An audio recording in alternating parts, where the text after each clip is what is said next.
Somehow, some way, the Preds are still in the playoff conversation.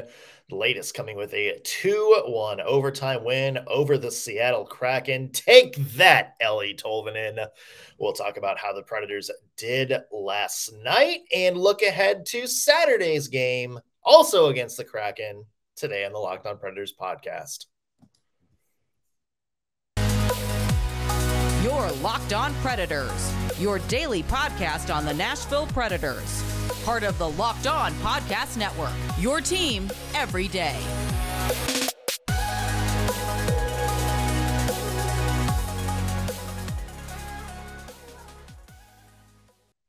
Thank you for making Locked On Predators your first listen of the day every single day. We are your free daily Nashville Predators podcast, available wherever you get your podcast and on YouTube. Also part of the Locked On Podcast Network, your team every day.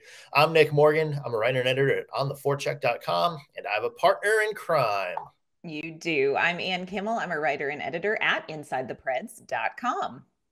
We made it to Friday, Ann.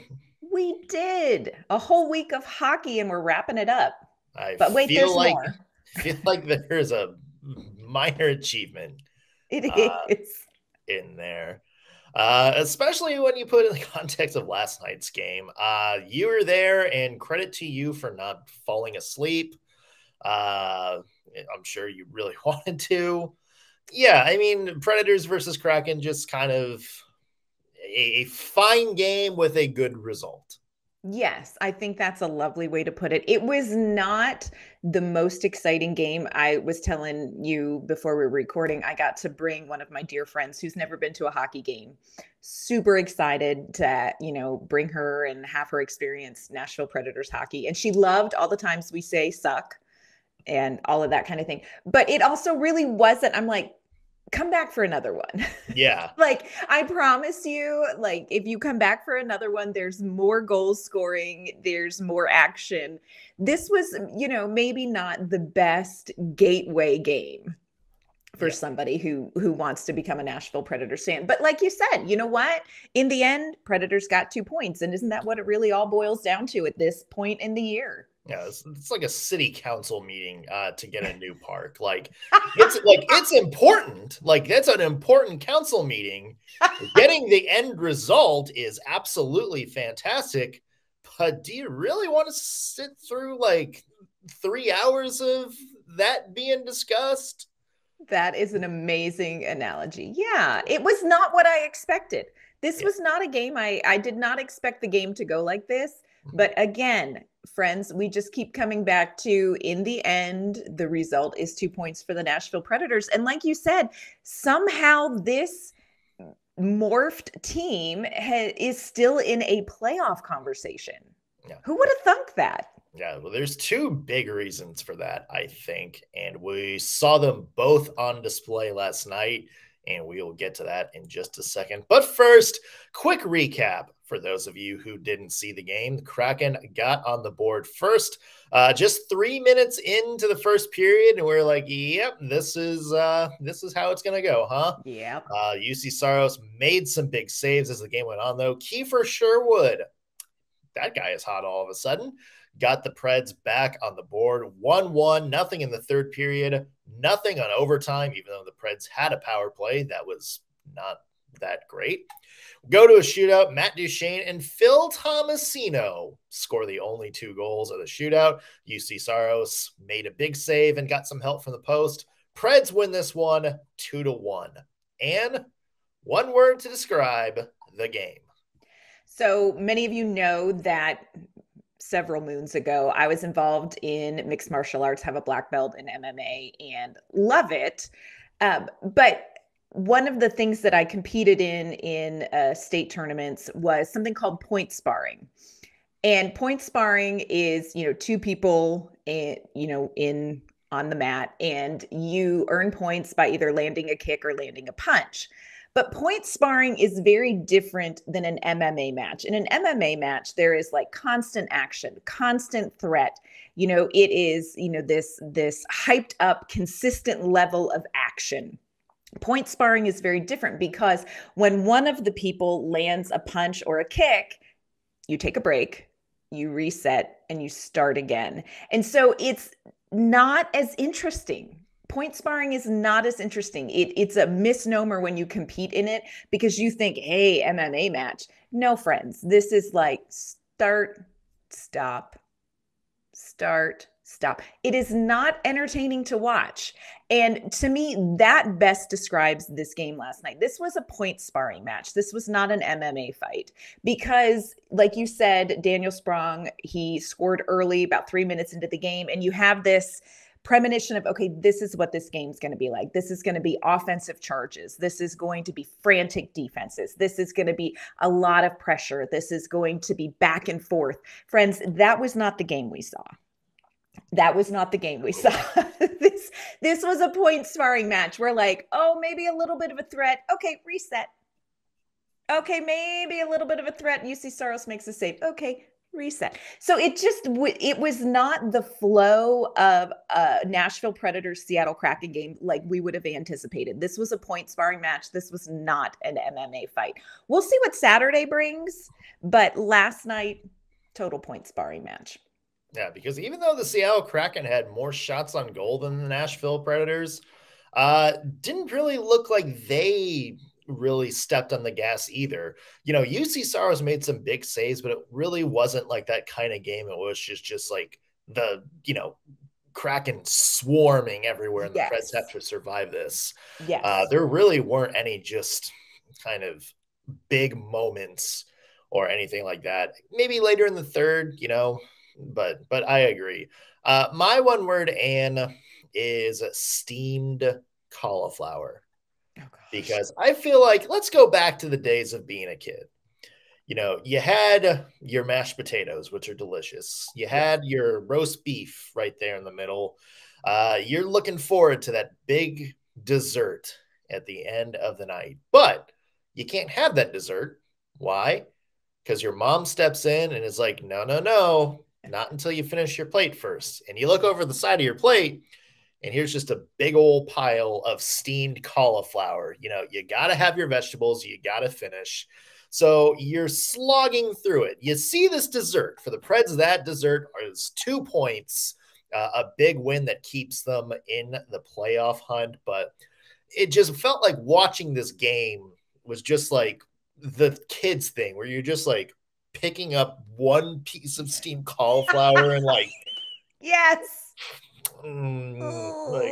Just like nibbling the end of it, wanting to die, and your mom's like, there's 3 more periods worth of steamed cauliflower. You're not getting your dessert until you sit through that.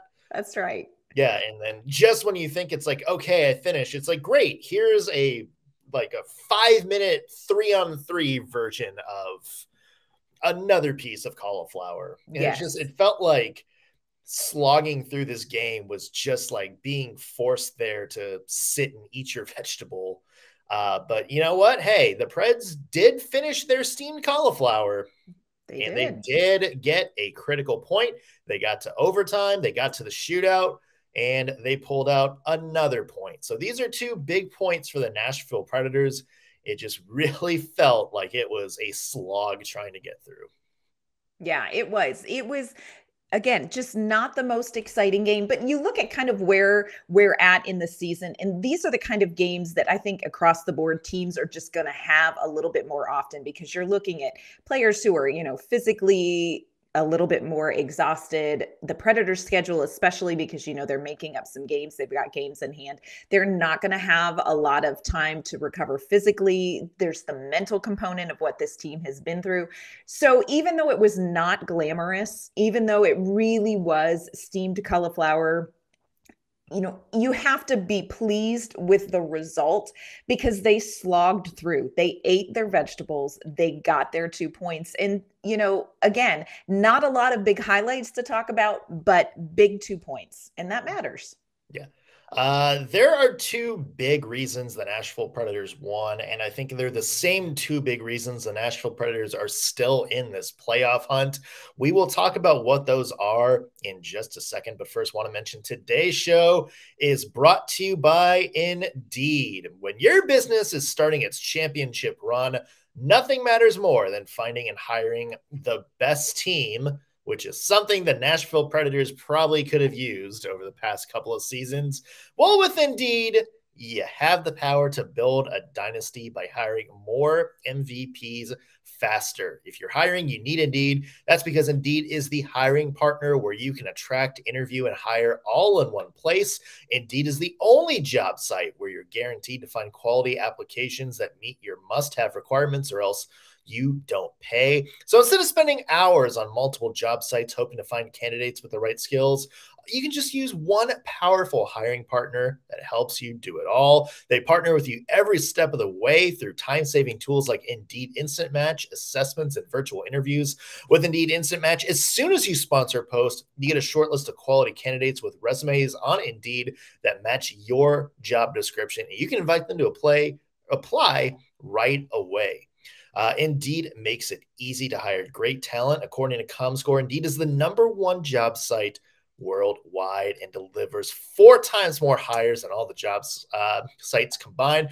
So start hiring right now with a $75 sponsored job credit to upgrade your job post at Indeed.com/lockedon. Offer valid through March 31st. Again, Indeed.com/lockedon. Go there to claim your $75 credit before March 31st. Need that website again? Indeed.com/lockedon. Terms and conditions apply. If you need to hire, you need Indeed. All right, Ann, I feel like we would be remiss if we got too deep into this recap and didn't talk about Juuse Saros. Let's go. This man is, like we said, the Kraken didn't have like a bunch of just big swarming opportunities, but that doesn't mean they didn't get some good chances on net that were stonewalled by number 74. Yes, I agree. You look at the stats from naturalstattrick.com, great site, and the Kraken had 13 high danger chances, and Juuse Saros really handled them so well. And you have to remember the Seattle Kraken, this is a team that is so strong offensively. They average 3.5 goals per game.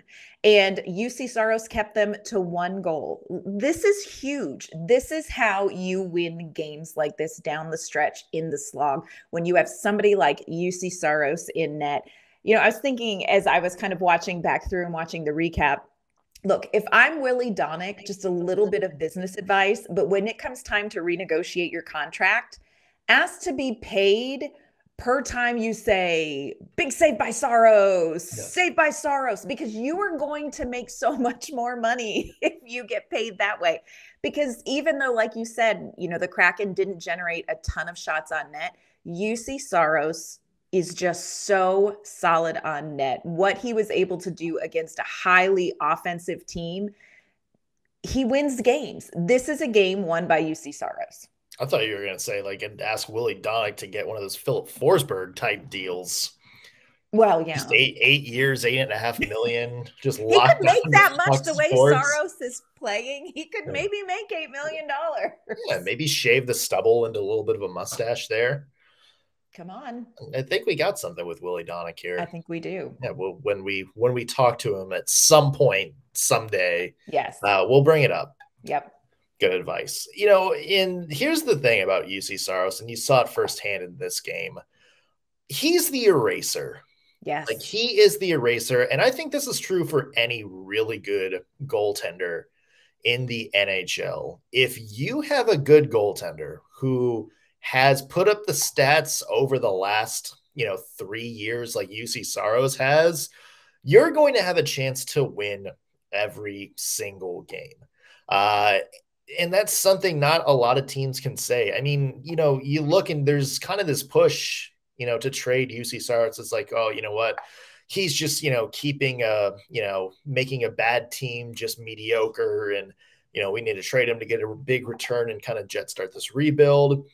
Nobody really talks about the fact that wasn't Pekka Rinne for, the first 2-3 years of his career kind of the same way? Yes. The Predators did not have a good team outside 2 or 3 players, but they were in every game because Pekka Rinne was on that ice absolutely stealing games left and right. And that is somebody that, look, the Predators are building. They're bringing new young players up. You have a player like Juuse Saros, and he looks as like, he's going to have as much longevity as he does. Knock on wood. That's somebody that can really jumpstart your rebuild.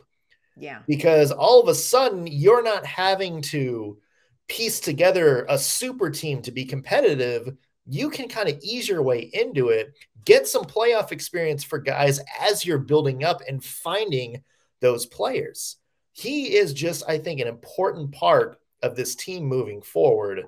And, you saw it last night. I mean, he kept the Predators in this game when the Kraken had a lot of chances to score. And look, if the Predators do make a playoff run, like what's the one key to playoff runs? We talked about it a little bit with, Ian McLaren from the Bruins. The Bruins are like the best team in the NHL. Who was the one team he was scared of? The New York Rangers. And he said that's because in the playoffs, facing a really good goaltender is the scariest thing for good teams. Yes. And I agree with, you hear the argument, and then I agree with, we could have gotten so much at the trade deadline had you traded Juuse Saros, but I'm with you. How much further back would that set this Nashville Predators reset to give up somebody that keeps you in games like Juuse Saros? He is so valuable. And I do want to give a shout out to John Glennon in the post game, because he asked the question that I have always wondered about. I've always wondered when it comes to shootouts, what is Juuse Saros' reaction when he knows a game is going to a shootout? Because I'm like, are goaltenders like, shootout? Yeah. Or are they like, shootout? Seriously? And John Glennon asked Juuse Saros in the postgame, hey, how do you feel about shootouts? Like, what's your feeling when you realize a game goes to shootouts? And I thought it was so precious. Juuse Saros just kind of gave a little smile and he says, yeah, I don't mind it. I think it's exciting. So I just try to make all the saves I can. And I thought, okay, very interesting, because I've always wondered, is it more stressful? Is it, does it change anything about the mental game? And Juuse Saros is like, no, I don't mind it. I don't mind it. And I thought, well, if I'm Juuse Saros, I probably wouldn't mind it either. He's just playing so well. But I shout out to John Glennon for asking, because that's one of the things I'm curious about. Like, what is the mental transition when you're like, okay, went from playing in regulation and overtime, now it's just me and one guy. Saros doesn't mind it. Doesn't mind it. It's exciting. Yeah. I would love somebody for that. We need more of those kind of players that just embrace big moments, right? Yeah. Yep. Love it. And Kevin Lankinen too. I think, he's a guy that unfortunately his last time out didn't go too well, but he's a guy that this season has kind of embraced those big challenges. And, the Preds have put him in some pretty big games, and he's gone out and made some game-changing plays. So, the Predators have two goalies.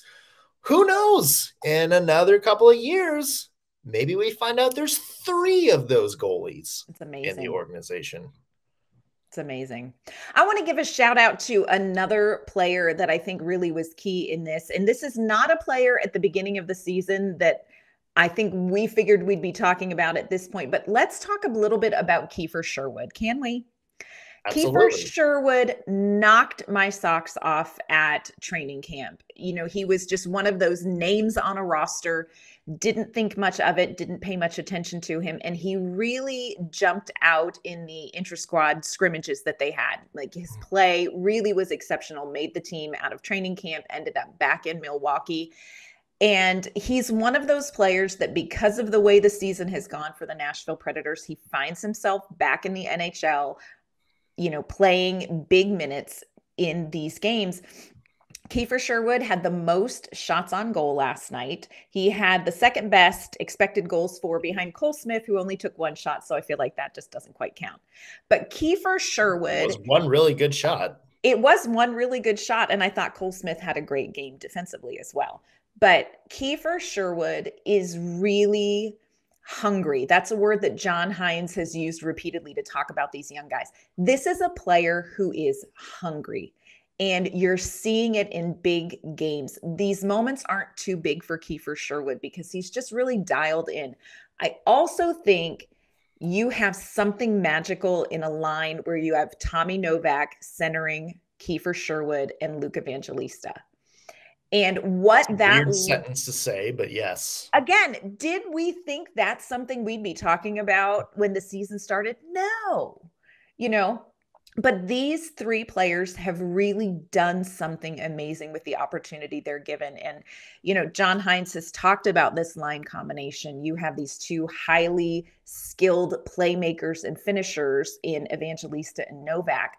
But what Kiefer Sherwood brings and what we saw yesterday is that this is a young player who is very physicality minded. He plays really hard against the boards. He has great speed and he sees the openings. He sees the opportunities and he's not afraid of the moment. And it's great to see these young players in Luke Evangelista and Tommy Novak. You're seeing this too. These big opportunities are not overwhelming these young players. So shout out to Kiefer Sherwood especially, but also these young players who are embracing an opportunity, but not letting it get the best of them. And there's a bigger point to that too. And I want to jump in on that in just a second, because I think it highlights, remember I said there's two reasons the Nashville Predators are where they are. There's another one, and we'll get to that in just 1 second. First, I want to let you know that this episode is brought to you by our great friends at FanDuel. Look, the tournament is heating up. I know Tennessee fans are a little frustrated about how some things may have gone in the last 24 hours, but you can still get in on all the good basketball action at FanDuel. It is America's #1 sportsbook. That's because right now, FanDuel is giving new customers a no-sweat first bet up to $1,000. That's up to $1,000 back in bonus bets if your first bet doesn't win. So just go to FanDuel.com/locked-on and you can sign up today to claim your no-sweat first bet. Then you can wager on everything from the money line to point spreads to which team will be cutting down the net at the end of this tournament. And it's all on an app that is safe, secure, and it is super easy to use. So don't miss your shot at a no sweat first bet up to $1,000 when you join FanDuel today. Just go to FanDuel.com/locked-on to sign up. Make every moment more with FanDuel. And you mentioned Kiefer Sherwood as a guy that stepped up. And that got me thinking, what do all good hockey teams have in common? Depth. Yeah. They have people that step up. When people talk about, oh, this team's been injured, this team's been hurt, it's been tough, you always hear like the snarky internet clapback. Oh, well, that's something, every team has to deal with injuries and blah, blah, blah, blah, blah. That's true. So how do you separate the good teams, the teams that thrive, the teams that deal with adversity well versus the teams that, one or two people get hurt, they lose one or two guys and they just sink? Yes. It's players that step up, players that have that next man up mentality. And say what you will about the Nashville Predators. Say what you will about the quality of players in this team.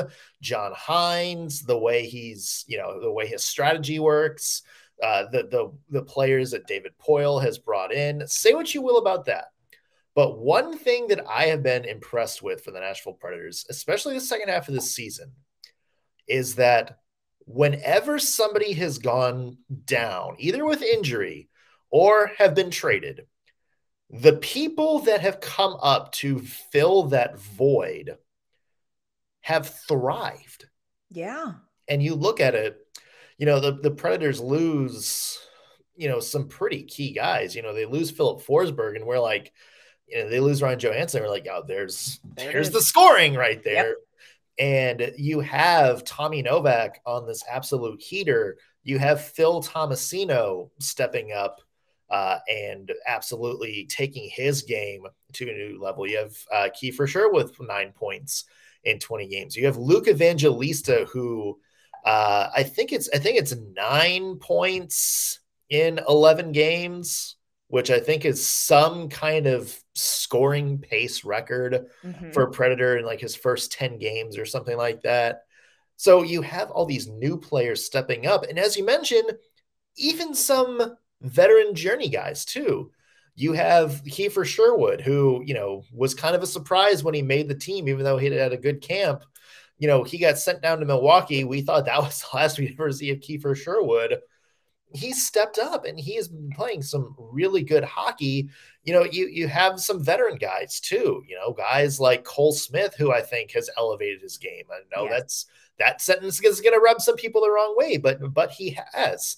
And there's other players like Jeremy Lazan, who I think bears repeating. He's stepped up his game over the past couple of weeks, which is something really good to see. I think you can say the same thing about Dante Fabro. Had a couple of rough moments last night, but I think overall he's played very well since the deadline.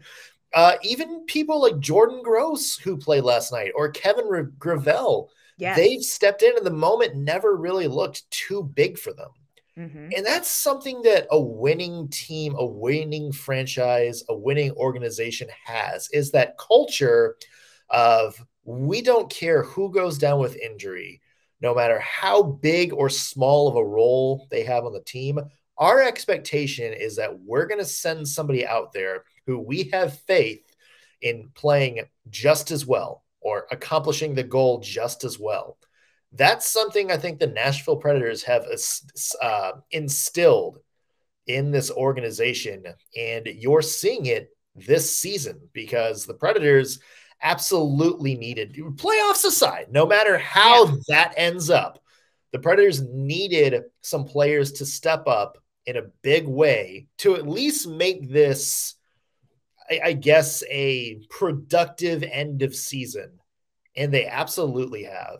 So if say what you will about the Predators organization, where it stands right now, but this is absolutely something they deserve some credit for. I think you hit the nail on the head when you said the word culture, because in talking to the players and in talking to John Hynes after these games, that is something that we're hearing consistently from veterans and from youth. It is a culture in the locker room. It's a really healthy locker room. John Hynes has said, look, the veterans that are here, that are remaining, they've been through it. They've lost, teammates. This team has taken on a very different look than the one that it had at the beginning of the season. But the culture is very healthy. All of the veterans that are on this team are 100% bought into what they're trying to do. You have these young players coming in, and there is a culture of support from the veterans. There is a culture of, we're hungry, let's see what we can do. And I think that there is a health in the locker room that is spilling over onto the ice, that's allowing these younger players to come in and not be overwhelmed by the moment, and to feel like they're supported by the veterans, and to feel like they are set up for success by the way that they're being coached. And again, I know people have, like you said, people have gripes about John Hynes, but what is happening right now in the locker room with the Nashville Predators under such adversity is really encouraging as you look forward, because they have established from this new transition a really healthy culture in the locker room that's reaping success for these younger players, but also for these veterans too. So good things are happening in Nashville. Good things are happening in that locker room. And I think that whether people like it or not, John Hynes deserves some credit for that.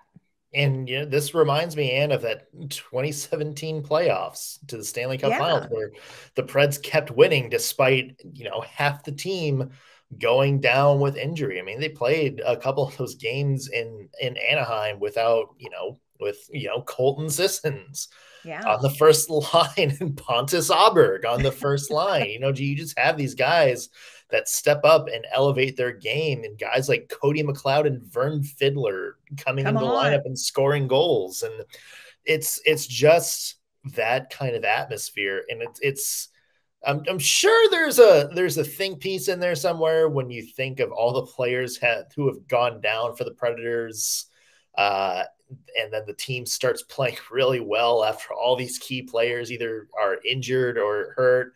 I'm sure that's a different discussion for a different day. But for now, and it's something I think you absolutely wanted to see the second half of the season. Again, without any care about what happens in terms of playoffs, you wanted to see individual players step up in the moment with their chance, seize their chance, and elevate their games. And we're seeing it. I think that is something very positive for Preds fans to see. Yeah. Can they do it again? They're going to have another chance against the exact same team. The second half of the Preds Kraken doubleheader is tomorrow at Bridgestone Arena. It is an afternoon game. And then, hey, the Predators have another back-to-back after that. Weird scheduling. They take on the Toronto Maple Leafs. So it is going to be a big weekend of hockey at Nashville. So make sure you guys tune in for that. And where can people find your work? You can find my work online at InsideThePreds.com. You can find me on Twitter at AnK_MamaOnIce. You can find me at ontheforecheck.com. Follow me on Twitter at _NSMorgan. Also be sure to follow the podcast at LO_Predators. And however you're listening to us, whether it's on YouTube or you're listening on your favorite podcasting platform, hit that subscribe button, won't you? That's going to do it for us on this week's Locked on Predators podcast. Thank you for making us your first listen of the day. We'll be back Monday with all new episodes. See you then.